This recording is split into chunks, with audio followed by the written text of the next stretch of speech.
Hello everyone, welcome to my channel. कैसे हैं आप सब। आज की वीडियो में हम कॉन्ट्रैक्ट के एसेंशियल्स के बारे में जानेंगे।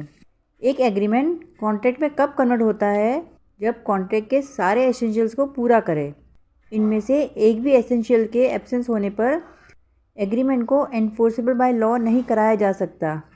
मीन्स ठहराव राज नियम द्वारा प्रवर्तनीय नहीं कराया जा सकता। तो वो एग्रीमेंट ही रहता है, कॉन्ट्रैक्ट नहीं बन सकता। एक एग्रीमेंट को कॉन्ट्रैक्ट होने के लिए कुछ एसेंशियल्स का होना कंपलसरी है। इनमें से एक भी एसेंशियल के एब्सेंस में ठहराव राज नियम द्वारा प्रवर्तनीय नहीं कराया जा सकता, यानी एनफोर्सेबल बाय लॉ नहीं हो सकता। तो वो एग्रीमेंट कॉन्ट्रैक्ट नहीं बनता।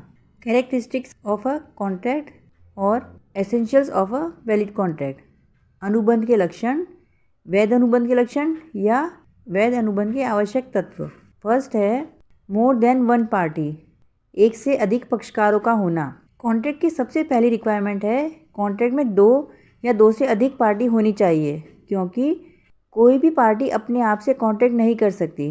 दोनों पार्टी में से एक पार्टी प्रपोजल रखने वाली होनी चाहिए और दूसरी पार्टी उस प्रपोजल को एक्सेप्ट करने वाली होनी चाहिए। इस तरह वैलिड कॉन्ट्रैक्ट के लिए कम से कम दो पार्टी का होना ज़रूरी है। सेकंड है एग्रीमेंट अमोंग पार्टी, पक्षकारों के बीच ठहराव का होना। एक वैलिड कॉन्ट्रैक्ट के लिए एग्रीमेंट मीन्स ठहराव का होना आवश्यक है। एग्रीमेंट मीन्स एक पार्टी के द्वारा प्रपोजल रखा जाए और दूसरी पार्टी के द्वारा वो प्रपोजल एक्सेप्ट किया जाए। इसके अलावा एग्रीमेंट वैलिड भी होना चाहिए, मीन्स प्रपोजल और एक्सेप्टेंस दोनों वैलिड होने चाहिए। Third, competence of parties to do a contract, पक्षकारों में अनुबंध करने की क्षमता।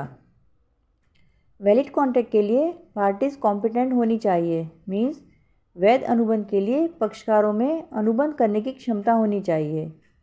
इंडियन कॉन्ट्रैक्ट एक्ट के सेक्शन 11 के अकॉर्डिंग जो person age wise major, sound mind का हो और not disqualified from contracting by any law हो, वो ही पर्सन कॉन्ट्रैक्ट करने के लिए कॉम्पिटेंट होता है।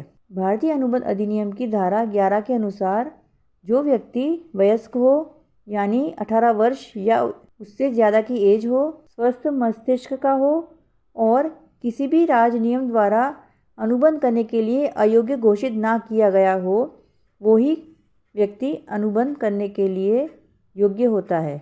मीन्स कॉम्पिटेंट या योग्य होने के लिए इन तीनों बातों का होना ज़रूरी है। 18 ईयर्स या उससे ज़्यादा का हो, स्वस्थ मस्तिष्क का हो मीन्स साउंड माइंड का हो और किसी भी लॉ द्वारा डिक्लेयर नहीं किया हुआ होना चाहिए। वही पर्सन कॉन्ट्रैक्ट कर सकता है। नेक्स्ट है फ्री कंसेंट ऑफ पार्टी, पक्षकारों की स्वतंत्र सहमति। वैलिड कॉन्ट्रैक्ट के लिए दोनों पार्टी की सहमति मीन्स कंसेंट होना ज़रूरी होता है और वो भी स्वतंत्र मीन्स फ्री कंसेंट होना चाहिए। दोनों पार्टी की सहमति तब मानी जाती है जब दोनों पार्टी एक ही बात पर एक ही भाव से या आशय से एग्री हो। मीन्स ये बहुत ज़रूरी है कि दोनों पार्टी का माइंडसेट एक ही हो और सिर्फ एग्री होना ही काफ़ी नहीं है। वो कंसेंट सहमति स्वतंत्र मीन्स फ्री होनी चाहिए। कोई भी कंसेंट उस कंडीशन में फ्री मानी जाती है जब वह उत्पीड़न, कोर्शन, अनुचित प्रभाव, अनड्यू इन्फ्लुएंस, कपट, फ्रॉड, मिथ्या वर्णन, मिसरिप्रेजेंटेशन और गलती, मिस्टेक से इफेक्टेड ना हुई हो, तभी वो कंसेंट फ्री यानी स्वतंत्र कहलाएगी। अगर इन पांचों में से किसी भी एक रीज़न से कंसेंट इफेक्टेड होती है तो वो कंसेंट फ्री नहीं मानी जाती, मीन्स स्वतंत्र नहीं कहलाएगी। तो अगर इन पांचों में से किसी भी एक रीज़न से कंसेंट इफेक्ट होता है तो वो कॉन्ट्रैक्ट वैलिड नहीं कहलाएगा। इनके बारे में डिटेल में हम आगे की वीडियो में डिस्कस करेंगे। नेक्स्ट है लॉफुल कंसिडरेशन एंड ऑब्जेक्ट, न्यायोचित प्रतिफल तथा वैधानिक उद्देश्य। वैलिड कॉन्ट्रैक्ट के लिए कंसिडरेशन यानी प्रतिफल का होना बहुत ज़रूरी होता है। कंसिडरेशन होने के साथ साथ उसका लीगल होना भी आवश्यक है। बिना कंसिडरेशन के बिना लीगलिटी के कॉन्ट्रैक्ट वॉइड हो जाता है। और कंसिडरेशन का मीनिंग तो आपको पता ही होगा, अगर आपने मेरी और वीडियोस देखी होंगी तो उसमें मैंने सारा अच्छे से एक्सप्लेन किया है। कंसिडरेशन का मतलब होता है जब हम कोई चीज़ का कॉन्ट्रैक्ट करते हैं तो हम जिस चीज़ को एक्सचेंज करते हैं आपस में, वो एक दूसरे के लिए कंसिडरेशन कहलाता है।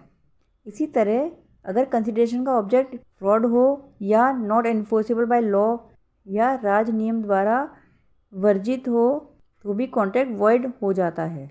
नेक्स्ट है agreements not expressly declared as void.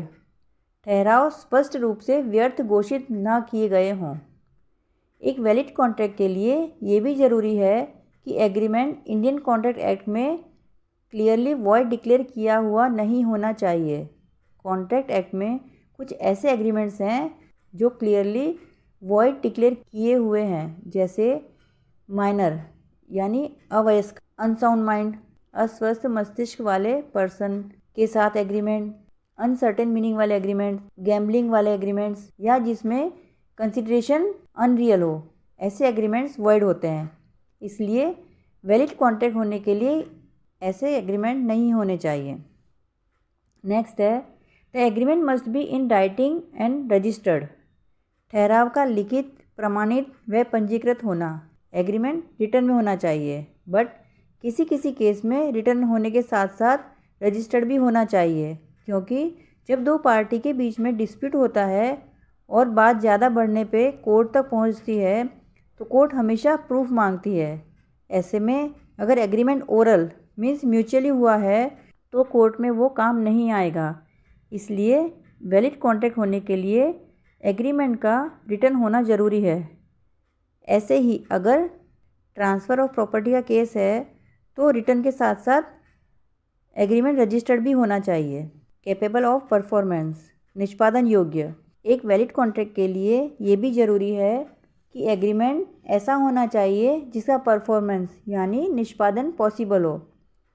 Impossible काम से रिलेटेड एग्रीमेंट्स वैलिड नहीं होते, जैसे आसमान से तारे तोड़ लाना, मैजिक से सोने की चेन बना लेना वगैरह वगैरह। ऐसे एग्रीमेंट्स को पूरा कराने के लिए कोर्ट में हेल्प नहीं ली जा सकती। इसलिए कहा गया है a valid contract must be certain and definite.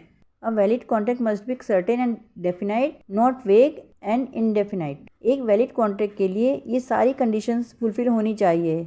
इनमें से एक कंडीशन भी अगर पूरी नहीं हो रही हो तो एक एग्रीमेंट वैलिड कॉन्ट्रैक्ट में कन्वर्ट नहीं हो सकता।